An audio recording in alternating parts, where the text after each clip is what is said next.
Splashdown, Crew 9 back on Earth. Dragon had an on-time splashdown. Looks like we're getting our next crew member here. That is none other than Sunny Williams.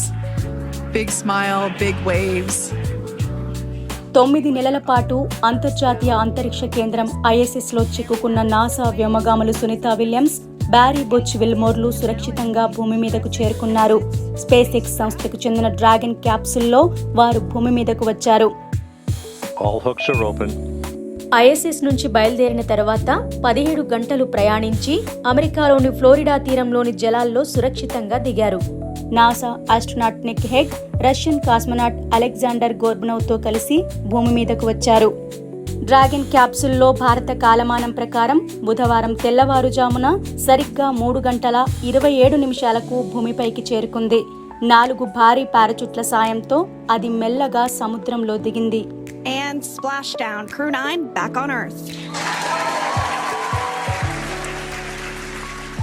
Now here on your screen we can see dolphins actually who want to come and play with Dragon. Now one of the fast boats there in place. అక్కడే సిద్ధంగా ఉన్న సిబ్బంది ఆ capsule తెరిచి ఒక్కొక్కరిని బయటకు తీసుకువచ్చారు. అందులో వచ్చిన వారంతా బాగున్నారని NASA commercial crew program manager Steve Stich చెప్పారు. And that is NASA astronaut Nick Hague, commander of Crew 9. ముందుగా డ్రాగన్ క్యాప్సుల్ నుంచి వ్యోమగామి నిక్ హెగ్ బయటకు వచ్చారు. తరువాత 286 రోజుల సుదీర్ఘ అంతరిక్ష వాసాన్ని గడిపిన సునీత, బుచ్ ఇద్దరూ బయటకు వచ్చారు. తొలుత సునీత బయటకు రాగా తరువాత బుచ్ వచ్చారు. There we have it, some waves, some thumbs up and some smiles.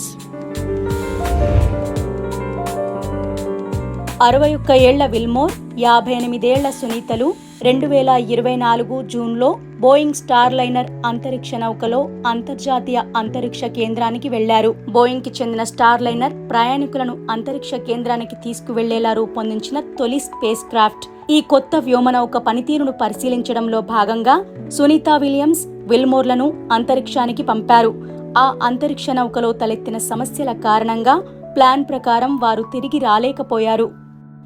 దాంతో 8 రోజుల మిషన్ కోసం వెళ్లిన ఈ వ్యోమగాములు 9 నెలల పాటు అంతరిక్ష కేంద్రంలోనే ఉండాల్సి వచ్చింది. చివరికి స్పేస్ ఎక్స్ సంస్థకు చెందిన డ్రాగన్ స్పేస్ క్రాఫ్ట్ వెళ్లి వారిని ఇలా సురక్షితంగా తీసుకొచ్చింది. సునీత, బుచ్ ఇద్దరూ అంతరిక్షంలో 900 గంటల పరిశోధన చేశారని, 150 ప్రయోగాలు చేశారని NASA space operations mission directorate deputy associate administrator Joel Montalbano చెప్పారు. సునీత విలియమ్స్ తండ్రి భారత సంతతికి చెందిన వ్యక్తి, తల్లి స్లోవేనియన్ సంతతికి చెందిన మహిళ. US నేవల్ అకాడమీ నుంచి 1987లో ఫిజికల్ సైన్స్లో డిగ్రీని పొందారు. ఆ తరువాత ఫ్లోరిడా ఇన్స్టిట్యూట్ ఆఫ్ టెక్నాలజీ నుంచి ఇంజనీరింగ్ మేనేజ్మెంట్లో మాస్టర్ డిగ్రీని పొందారు. 1998లో తొలిసారి సునీతను వ్యోమగామిగా నాసా ఎంపిక చేసింది. ఈ అంతరిక్ష ప్రయాణానికి ముందు ఆమె 2 స్పేస్ మిషన్లను చేపట్టారు. అంతరిక్ష కేంద్రానికి రష్యా అందించే సహకారానికి రష్యన్ స్పేస్ ఏజెన్సీతో కలిసి మాస్కోలో కూడా ఆమె పనిచేశారు. ఆ తరువాత రోబోటిక్స్ డివిజన్ కోసం వర్క్ చేశారు. సునీత విలియమ్స్ అంతకుముందు 2 మిషన్లలో మొత్తం 322 రోజులు అంతరిక్షంలో గడిపారు. 9 సార్లు స్పేస్ వాక్ చేసిన మహిళగా రికార్డు నెలకొల్పారు. బుచ్ విల్మోర్ వయసు ప్రస్తుతం 61 ఏళ్లు. టెన్నెస్సీ టెక్నాలజికల్ యూనివర్సిటీ నుంచి ఎలక్ట్రికల్ ఇంజనీరింగ్లో బ్యాచిలర్, మాస్టర్ సైన్స్ డిగ్రీలను పొందారు. ఆ తర్వాత యూనివర్సిటీ ఆఫ్ టెన్నెస్సీ నుంచి ఏవియేషన్ సిస్టమ్స్లో మాస్టర్ సైన్స్ డిగ్రీ తీసుకున్నారు.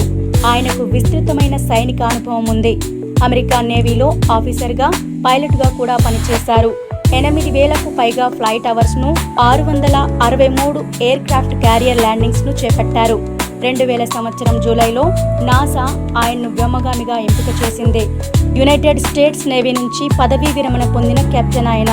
బుచ్ 2 అంతరిక్ష యాత్రలలో అనుభవం సంపాదించారు. స్పేస్లో ఇప్పటి వరకు ఆయన 178 రోజులు గడిపారు. తాజా మిషన్లో ఆయన గడిపిన సమయంతో అంతరిక్షంలో ఆయన ఉన్న రోజులు మరింత పెరగనున్నాయి. చివరి మిషన్లో ఆయన ఎక్స్పెడిషన్ 41కు ఫ్లైట్ ఇంజనీర్గా పనిచేశారు. ఎక్స్పెడిషన్ 42 బృందం వచ్చిన తర్వాత ISSకు కమాండ్గా వ్యవహరించారు. మార్చ్ 2015లో భూమిపైకి తిరిగి వచ్చారు. ఆ మిషన్లో 167 రోజులు అంతరిక్షంలో గడిపారు. 4 స్పేస్ వాక్స్ చేపట్టారు.